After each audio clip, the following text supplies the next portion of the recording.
السلام عليكم ورحمة الله وبركاته. بسم الله الحمد لله اللهم صل على محمد وعلى آل محمد كما صليت على إبراهيم وعلى آل إبراهيم إنك حميد مجيد. اللهم بارك على محمد وعلى آل محمد كما باركت على إبراهيم وعلى آل إبراهيم إنك حميد مجيد. أما بعد فإن خير الكلام كلام الله وخير السنن سنن محمد صلى الله عليه وسلم وشر الأمور محدثاتها وكل محدثة بدعة وكل بدعة ضلالة وكل ضلالة في النار. أعوذ بالله من الشيطان الرجيم. بسم الله الرحمن الرحيم. يا أيها الذين آمنوا اتقوا الله حق تقاته ولا تموتن إلا وأنتم مسلمون.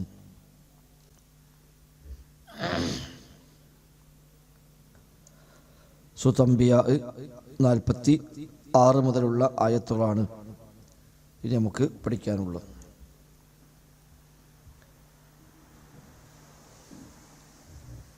أعوذ بالله من الشيطان الرجيم. بسم الله الرحمن الرحيم. ولئن مستهم نفحة من عذاب ربك ليقولن يا ويلنا إنا كنا ظالمين.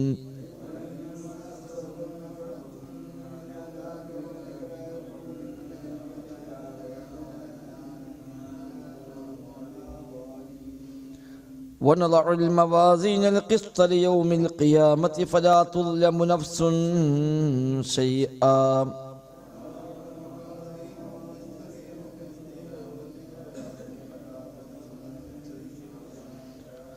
وإن كان مثقال حبة من خردل أتينا بها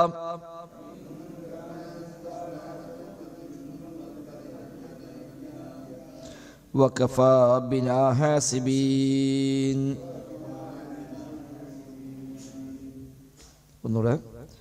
ولئن مستهم نفحة من عذاب ربك ليقولن يا ويلنا إنا كنا ظالمين.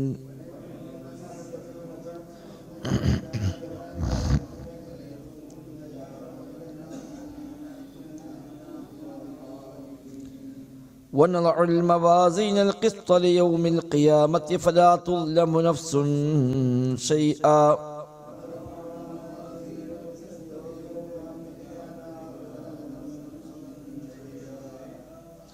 وإن كان مثقال حبة من خردل أتينا بها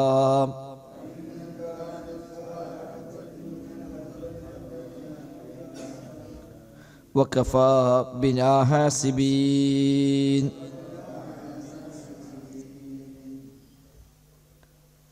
കഴിഞ്ഞ ആയത്തുകളിൽ പഠിച്ചത് മക്കയിലുള്ള അവിശ്വാസികളുമായി ബന്ധപ്പെട്ട ചില വിഷയങ്ങളായിരുന്നു. അവരുടെ ഇലാഹുകൾക്ക് പടച്ചറബ്ബ് നൽകുന്ന ശിക്ഷകളെ തടയുവാനുള്ള ശേഷിയുണ്ടോ, അവർക്ക് അവരെ തന്നെയും സഹായിക്കാൻ കഴിയില്ല, പിന്നെയല്ലേ ഇവരെ അവർ സഹായിക്കുക. യഥാർത്ഥത്തിൽ അവർ തലമുറകളായി അങ്ങനെ സുഖിച്ചും ജീവിച്ചും കഴിഞ്ഞു പോന്നു. അങ്ങനെ പടച്ച റബ്ബിനെ മറക്കുകയാണ് അവർ ചെയ്തത് എന്നതാണ് റബ്ബ് അവിടെ ഓർമ്മപ്പെടുത്തിയത്. ശേഷം പറഞ്ഞു, നബിയെ നിങ്ങൾ പറയുക, ഞാൻ നിങ്ങളോട് താക്കീത് ചെയ്യുന്നത് ബിൽ വഹ്യി, വഹ്യ് പ്രകാരം മാത്രമാണ് ഞാൻ നിങ്ങളോട് താക്കീത് ചെയ്യുന്നത്. പക്ഷേ ബദരീന്മാരായ ആളുകൾ അവർക്കൊരിക്കലും വിളി കേൾക്കാൻ കഴിയുകയില്ലല്ലോ. എന്നതുപോലെ ഇവർ എത്ര വിളിച്ചാലും എത്ര പറഞ്ഞെടുത്താലും ഇവർക്കത് മനസ്സിലാവുകയില്ല എന്നർത്ഥം. എന്നാൽ അങ്ങനെയൊക്കെ ധിക്കാരം കാണിച്ച് പ്രവാചകർക്കെതിരായി പോകുന്ന ഈ ആളുകൾ അവിടെ അത്ര വലിയ ശക്തന്മാരൊന്നുമല്ല. ഒരു വലിയ വമ്പ് പറയുകയും വലിയ ധിക്കാരം കാണിക്കുകയും അഹങ്കാരം കാണിക്കുകയും ചെയ്യുന്നുവെങ്കിലും യഥാർത്ഥത്തിൽ പടച്ച റബ്ബിന്റെ അദാബെങ്ങാനും വന്നാൽ അതിൻ്റെ ഒരു ലവലേശം വരുമ്പോഴേക്ക് അവരുടെ എല്ലാം അവസാനിക്കും. അതാണ് ഈ ആയത്ത് പോലെ ഇമ്മസത്തുഹും നഫ്ഹത്തും മിൻ അദാബി റബ്ബിക ലയഖൂലുന്ന യാ വൈലനാ ഇന്നാ കുന്നാ ളാലിമീൻ വലഇം മസ്സത്തുഹും അവരെങ്ങാനും ബാധിച്ചാൽ മസ്സ ബാധിച്ചു സ്പർശിച്ചു വലഇം മസ്സത്തുഹും അവരെ ബാധിച്ചാൽ എന്തു ബാധിച്ചാൽ നഫ്ഹത്തും മിൻ അദാബി റബ്ബിക നിന്റെ റബ്ബിന്റെ അദാബിൽ നിന്നുള്ള ഒരു വളരെ ചെറിയൊരു ഭാഗം അവരെ ബാധിച്ചാൽ ലയഖൂലുന്ന തീർച്ചയായും അവർ പറയുക തന്നെ ചെയ്യും യാ വൈലനാ ഇന്നാ കുന്നാ ളാലിമീൻ യാ വൈലനാ ഞങ്ങളുടെ നഷ്ടമേ ഇന്നാ കുന്നാ ളാലിമീൻ തീർച്ചയായും ഞങ്ങൾ അക്രമികളായിരുന്നു എന്നവർ ഏറ്റുപറയുന്ന ഘട്ടമുണ്ടാകും. ശിക്ഷയുടെ ചെറിയൊരു ഭാഗം എന്തെങ്കിലും ഒരു അദാബ് അതങ്ങ് വരുമ്പോഴേക്ക് ഇവരെ എല്ലാ വമ്പത്തലവും ഈ ധിക്കാരവും അഹങ്കാരവും ഇതെല്ലാം അവിടെ അവസാനിക്കും എന്നർത്ഥം.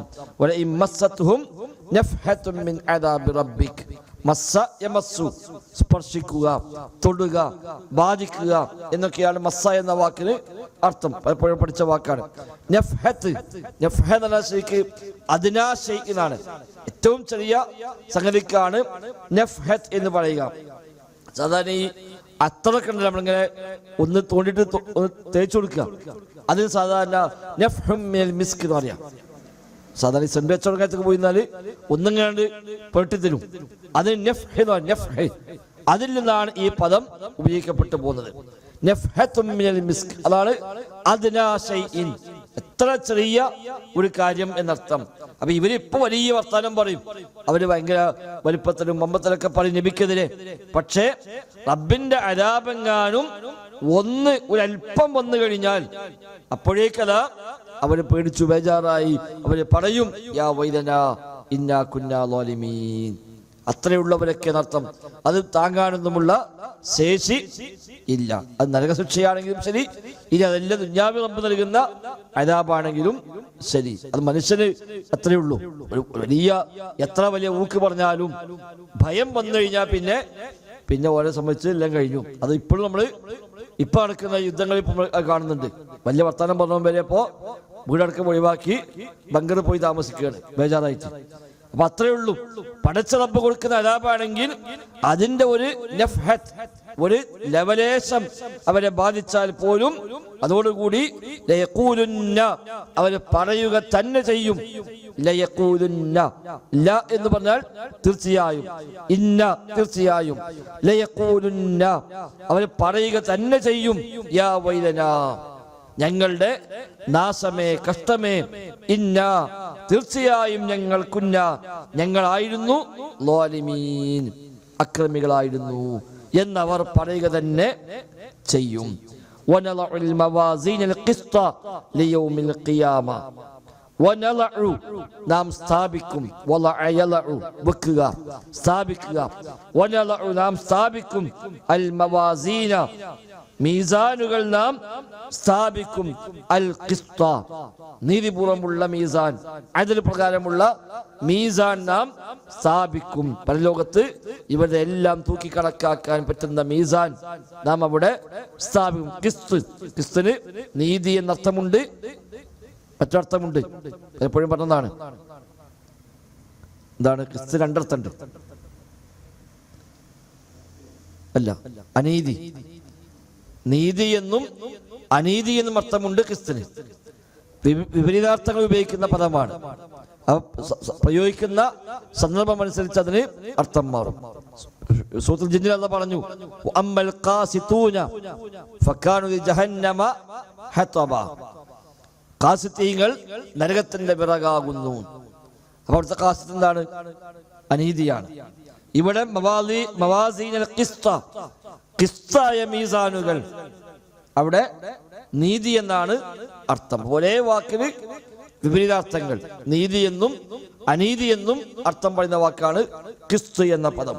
വനളഉൽ മവാസീന, വനളഉ നാം സ്ഥാപിക്കും, വലഅ യലഉ നാം സ്ഥാപിക്കും, അൽ മവാസീന മീസാനുകൾ നാം സ്ഥാപിക്കും. മീസാൻ എന്നൊക്കെ ഒന്നാണ്, പക്ഷെ ഒരുപാട് ആൾക്കുണ്ട് മീസാൻ, ഒരുപാട് അമലിനുണ്ട് മീസാൻ. അത് പരിഗണിച്ചുകൊണ്ടാണ് മവാസീൻ എന്ന് ഉപയോഗിക്കുന്നതാണ്. മീസാനുകളെ നാം സ്ഥാപിക്കും. അൽ ഖിസ്ത, നീതിപൂർവമുള്ള നീതിപരമായ മീസാൻ നാം സ്ഥാപിക്കും. ലിയൗമിൽ ഖിയാമ, അന്ത്യനാളിൽ നീതി പ്രകാരമുള്ള മീസാൻ നാം സ്ഥാപിക്കും. ഫലാ തുദ്ലമു നഫ്സുൻ ശൈആ, ഫലാ തുദ്ലമു, ദുൽമു ചെയ്യപ്പെടുക ഇല്ല, നഫ്സുൻ, ഒരാളും തന്നെ, ശൈഅൻ, യാതൊരു ദുൽമും ഒരാളോടും ചെയ്യപ്പെടുക ഇല്ല. എല്ലാവർക്കും പരിപൂർണമായ നീതിയാണ്, ആരോടും അനീതിയില്ല. ചെയ്യാത്തൊരു കാര്യം അവന്റെ പേരിൽ ആ മീസാനിൽ വെക്കപ്പെടുകയില്ല. തൂക്കത്തിൽ കൃത്രിമത്തല്ല. ഓൻ അമൽ തൂക്കുമ്പോ എവിടെയെങ്കിലും ഒരു കൃത്രിമത്വം, ഓൻ ചെയ്ത നന്മക്ക് ദേശം തൂക്കം കുറക്കുക, തിന്മക്ക് ദേശം തൂക്കം കൂട്ടുക, അതൊന്നുമില്ല. ന്യായപ്രകാരം അവൻ എന്താണോ കിട്ടേണ്ടത് അതവിടെ കാണുക തന്നെ ചെയ്യും. നബി തങ്ങൾ പറഞ്ഞ ഹദീസിൽ കാണാം, ആ മീസാന്റെ പ്രത്യേകത എത്ര ചെറിയ കാര്യവും അതിൽ തൂക്കാൻ കഴിയും, അതേപോലെ എത്ര വലിയ തൂക്കവും അതിൽ തൂക്കാൻ പറ്റും. ആകാശഭൂമികൾ വരെ വെച്ചാലും തൂക്കാൻ കഴിയുമെന്നാണ് ഹദീസിൽ പഠിപ്പിക്കപ്പെടുന്നത്. ദുനിയാവിൽ സാധാരണ ചെറുത് തൂക്കുന്ന തുലാസ് വലുത് വെക്കാൻ പറ്റില്ല. വലുത് വെക്കുന്നതിന് ചെറുതും വെക്കാൻ പറ്റും. സ്വർണം തൂക്കുന്ന തുലാസ് വേറെയാണ്, അതിൽ കൊണ്ട് അരി വെക്കാൻ പറ്റുമോ? ഇല്ല. എന്നാൽ ഇത് എത്ര ചെറുതും തൂക്കാം, ആകാശഭൂമികൾ വരെ തൂക്കാനും പര്യാപ്തമാണ് ആ മീസാൻ. അത്തരം മീസാന് അവിടെ സ്ഥാപിക്കും. ഫലാ തുദ്ലമു നഫ്സുൻ ശൈആ, ഒരാളും യാതൊരു ദുൽമും ചെയ്യപ്പെടുക ഇല്ല. വഇൻ കാന മിസ്ഖാല ഹബ്ബത്തിൻ മിൻ ഖർദലിൻ അതൈനാ ബിഹാ, അതൊന്നുകൂടെ അല്ലാഹു വിശദീകരിച്ചാണ്. വഇൻ കാന, അതാണെങ്കിലും, അവൻ ചെയ്ത അമല് ആണെങ്കിലും ശരി, മിസ്ഖാല ഹബ്ബത്തിൻ മിൻ ഖർദൽ, ഒരു കടുകുമണി തൂക്കമാണെങ്കിലും ശരി. മിസ്ഖാൽ തൂക്കം, മിസ്ഖാൽ തൂക്കം, ഹബ്ബത്ത് ഒരു ധാന്യം, ഖർദൽ കടക്, ഒരു കടകിന്റെ ധാന്യത്തിന്റെ തൂക്കമാണെങ്കിലും ശരി, ഒരു കടുകുമണിയോളം ആണെങ്കിലും ശരി, അതൈനാ ബിഹാ, നാം അത് കൊണ്ടുവരും. അതൈനാ, നാം കൊണ്ടുവരും, ബിഹാ, അതിനെ. അപ്പൊ എത്ര ചെറിയ അമലാവട്ടെ, അവൻ ചെയ്തത് വളരെ ചെറുതാണ്. സാധാരണ നമ്മൾക്ക് തൂക്കുമ്പോ അതൊക്കെ ഒഴിവാക്കണമല്ലോ, ദേശക്കാണ്ട് അസാല പോട്ടെ എന്ന് പറയും. ഇതതില്ല. അവൻ ചെയ്ത അമല് ഒരു കടകുമണി തൂക്കമാണെങ്കിലും ശരി, അതൈനാ ബിഹാ, നാം അത് കൊണ്ടുവരും.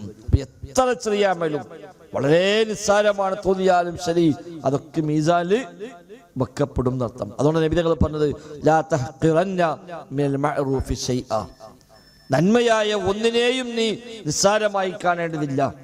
വലൗ അൻ തൽഖാ അഖാക ബിവജ്ഹിൻ ത്വലീഖ്, പ്രസന്നമായ മുഖത്തോടു കൂടി നിന്റെ സഹോദരനെ അഭിമുഖിക്കുന്നതാണെങ്കിൽ പോലും, ഒരാളെ കാണുമ്പോൾ ചിരിക്കുന്ന വിഷയം പോലും അതുപോലെ നീ അങ്ങനെ നിസ്സാരമായി കാണേണ്ടതില്ല. അതൊക്കെ മീസാനിലേക്ക് വെക്കുന്നതാണ്, എത്ര ചെറുതും.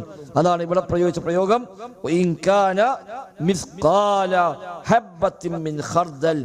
ഒരു കടുകമണിയോളം തൂക്കമാണെങ്കിലും ശരി, അതൈനാ ബിഹാ, നാം അതിനെ കൊണ്ടുവരും.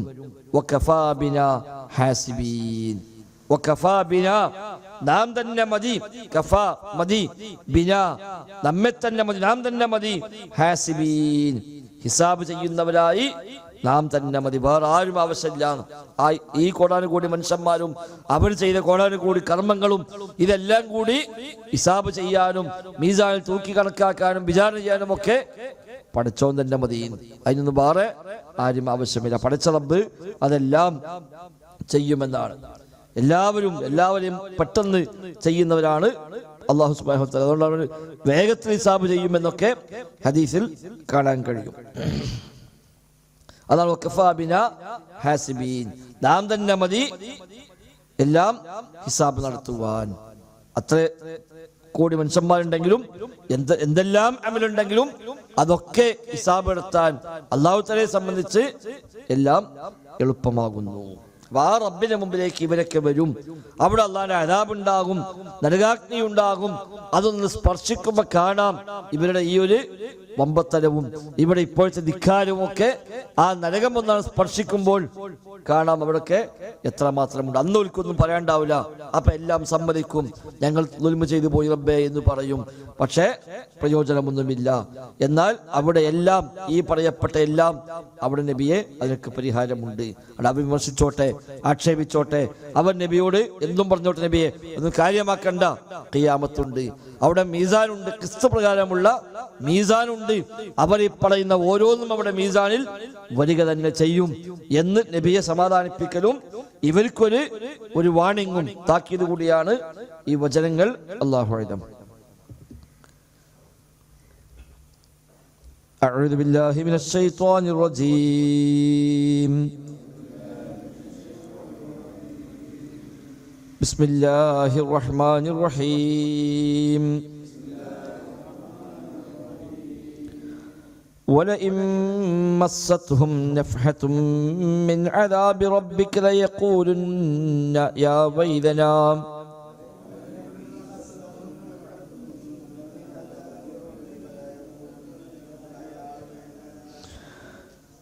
ويلنا إنا كنا ظالمين.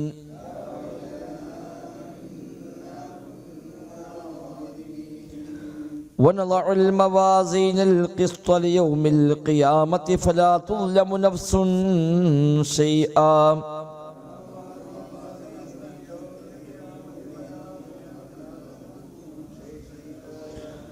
وإن كان مثقال حبة من خردل أتينا بها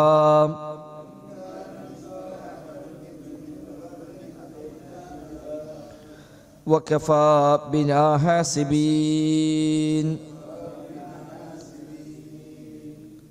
سبحانك اللهم وبحمدك. السلام عليكم.